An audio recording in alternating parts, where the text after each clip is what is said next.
Welcome back to another episode of What's Going On, and I'm your host, Katrina. On today's episode, we'll be exploring some of the most popular things about what's going on in the South. You never know what we'll be doing, where we'll be going, or who you'll see. So stay tuned and find out what's going on.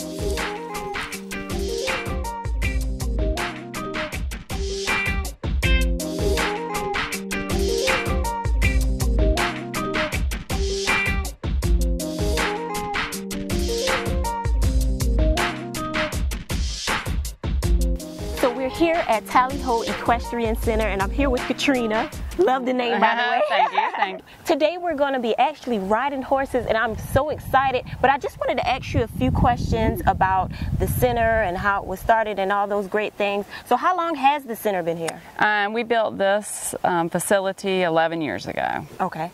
So was horse riding something that you did growing up? You're a Southerner. Yes, I did. I took lessons as a little kid and grew up riding, and then I went to an equestrian college. Oh, wow. And so I did that, and then when I graduated, I started teaching and becoming an instructor, and then eventually we got to the point where we could buy our own property. It was a soybean field. Right. So we had to clear it, and then we had to build the barn, and so then it's just been ongoing ever since. Ever since. Work in progress. Right. You did mention teaching and things of that aspect.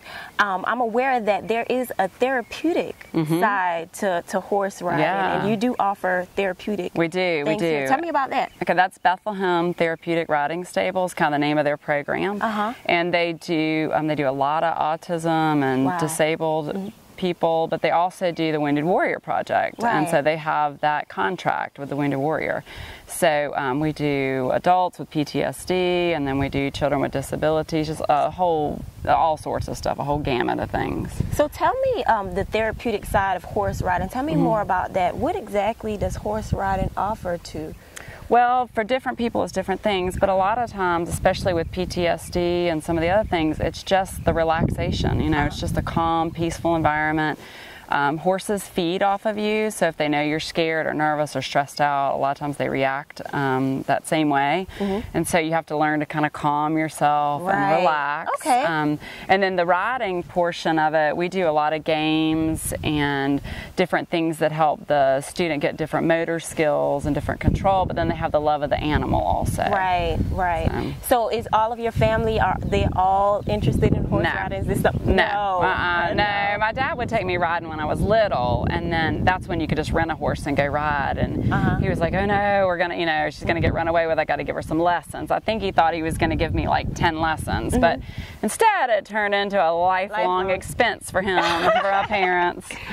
Okay, so you know what, I was so excited about coming because I am a Southerner, but I've never ridden a horse before, and this is like on my bucket list, if that sounds crazy, but I'm so excited. But I wanted to know, a lot of people don't know that this even exists.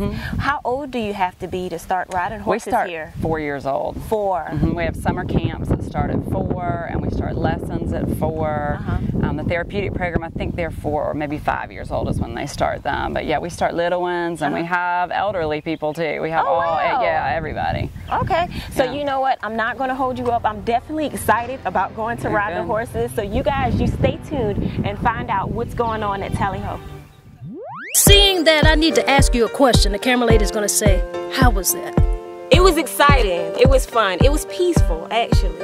Okay. Yeah, it was real peaceful. So you can scratch that off the bucket list. I can scratch that off my bucket list now. Now, Katrina.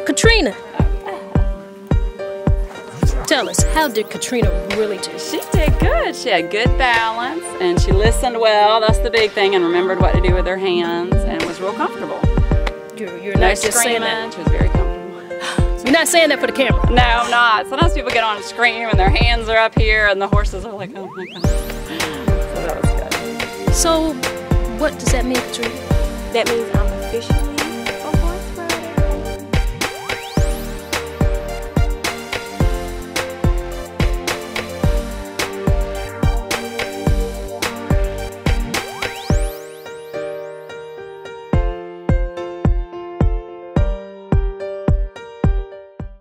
So today we'll be in the kitchen, and in our case we're in the outdoor kitchen, and our special guest is Chef Sterling. How y'all doing, world?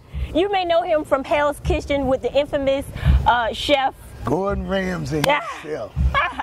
Now, see, I don't know my way around the kitchen, so I'm glad that I have you. And I heard that you are real patient, and you're real patient with people cooking and teaching people how to cook right. Yes, because the main thing you want to cook, when you cook, just make sure you cook with love. Okay. You cook with love, look at the outcome. Okay, so I'm bringing a lot of love to the table because that's all I have to bring. All right, because a lot of love going to get back, and we're going to put a lot of love in this dish. All right? Okay, so listen, you're from Nashville. Nashville, Tennessee, Music City, USA. Okay, so what brought you to the PD today? Man, I have a culinary friend named John F. King. He's got a rocking new restaurant about to open up in July. He's got a great catering service. I just want to help my man launch it. Okay, so I have to do a fantastic job because Chef John is going to be judging my dish today in an exclusive interview after we're done cooking. So just tell me, where do we start? Where do we start? In order to saute, you know, you can't cook in a cold skillet, so you want to get your skillets hot. I like using just a little oil.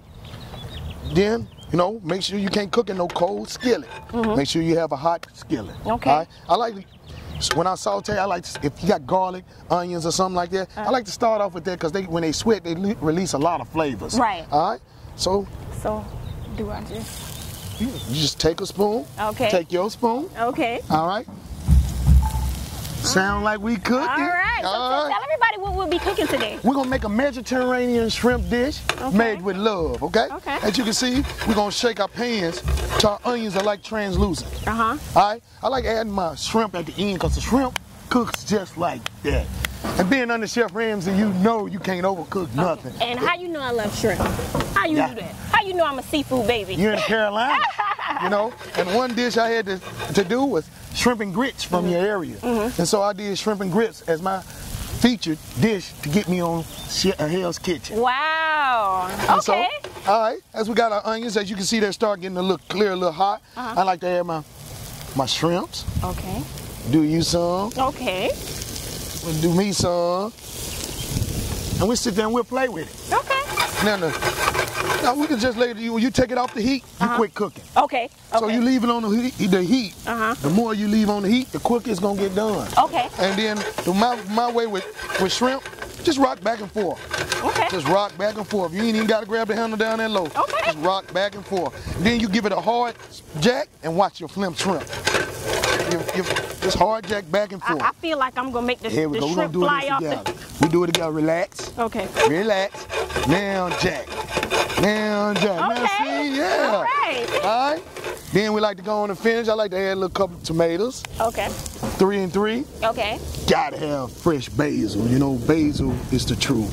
So you're from Nashville. Yes, you know, you're from Nashville is kind of sort of a southern state. Yes, it is southern. Okay. I love and, you know, southern. Cooking for us is a tradition for some of us southerners. But I just want to know, when did you start cooking? Well, I started cooking one day. I'm old school, and I was used to women. I know we don't do this no more. Women come home and your food will be ready. Right. And one day my dad came home and the food wasn't ready. And my dad said, boy, you better learn how to cook because the women ain't cooking no more. He ain't had to tell me twice. And we give it a little toss, give it a little Old Bay seasoning, a little mix of seasoning on there. All right. All right. I like the deglaze. When you notice your wine done cooked out, I like giving one little deglaze, one glaze. All right. And toss. Should be finished. Oh, wow. Is that simple? Simple enough. Simple enough. Simple enough. And then what we do when we garnish, we just put it down on our plates. You get your plate and I get mine. Okay.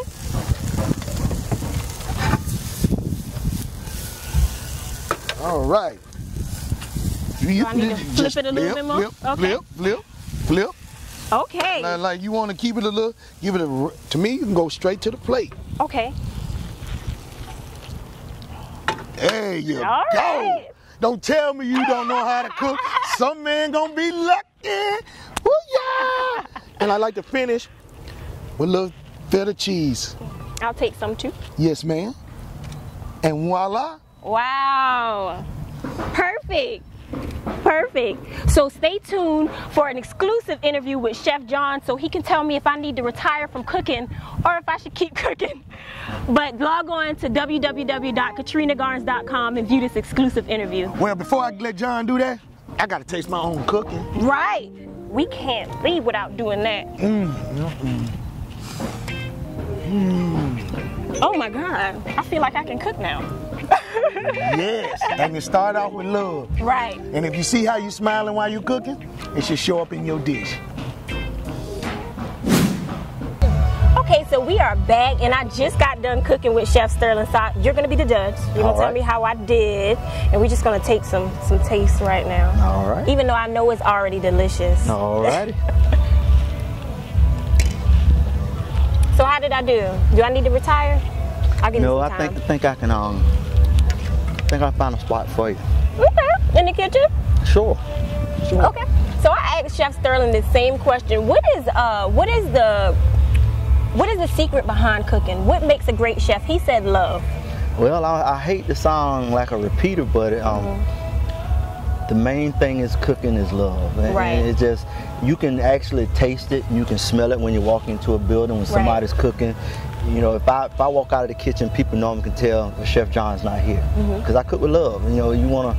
My process is if I can't feed it to my mother, I can't feed it to you. Right. That's a perfect saying, and that's a perfect process. Yep. So you've been in the cooking industry for a while now. Yep, almost 25 years. Right, 25 years, and I met you a while back in Lake City. We were doing some projects together, but now you have Cooking with Rocky. That's it. Tell me what made you finally decide to branch out and start your own restaurant.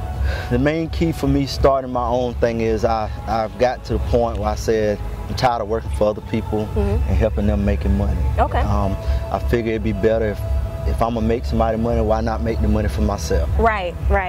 So when can we expect the restaurant to actually open? Because you're doing some engagements now, but it hasn't officially opened yet. Right. Yeah. We're not officially open, but we're doing catering. The catering part of the restaurant is already out there. We're looking at the first week of July, no later than the second week after we go through the DHEC inspection. Okay, so what type of food can we expect to eat inside the restaurant? Mediterranean shrimp, or what, more soul food? One of the Mediterranean shrimp is one of the dishes that will be on the menu, and we will, but it's more geared towards southern food with an upscale touch to it. Okay, so being in the industry that I'm in, I realized that being a chef has a lot of opportunities. Everything from culinary camps to reality TV, television shows now, private sessions. What's next for you?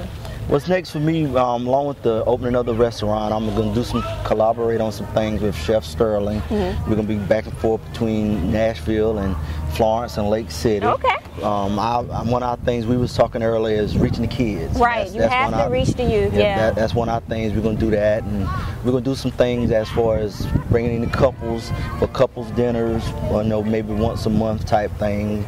Then we're going to also do some things with camps, maybe coming out next year. Okay, that's great. So, of course, you can check out this interview and many more interviews on www.katrinagarnes.com. But tell everybody how to get in contact with you. If you want to get in contact with me, you can give me a call at 843-621-5162, or you can get in contact with me on by email, and it's cookingatRockies@gmail.com, or you can look me up on Facebook. It's under my name, Chef John King, or plain John F. King, and you'll be able to get in contact with me that way. Thank you so much for sitting down and talking to what's going on today in this hot sun. All right, there's no problem. Anything for Florence, anything for you, Katrina. We got great food, great festivities going on. So we're just going to sit back and eat a little bit more, and we're going to go enjoy Florence after 5. And that's what's going on.